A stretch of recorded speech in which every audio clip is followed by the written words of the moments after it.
Tukumbusha kuwa kuwalisha wenye njaa, kunywesha wenye kiu na kuwakarimu wageni, kuvika wasio na nguo na kutembelea wagonjwa ni jukumu letu sote.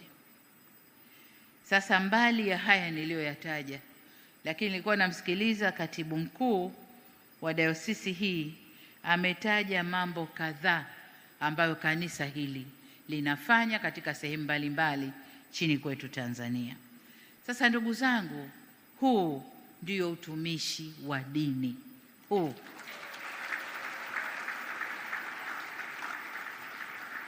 Na kazi hii mnayoifanya inapeleka ujumbe kwa wale waliojionyesha kama watumishi wa dini, lakini kwa kweli ni watumishi wa ushetani au mambo mengine. Kwa hiyo huu ni ujumbe muhimu kwao. Utumishi wa dini ndio huu: kuwajali wenye mahitaji, kufanya mambo mbalimbali yanayowagusa jamii, kuisaidia jamii na kujenga jamii iliyo bora yenye maadili na elimu. Huu ndio utumishi wa dini.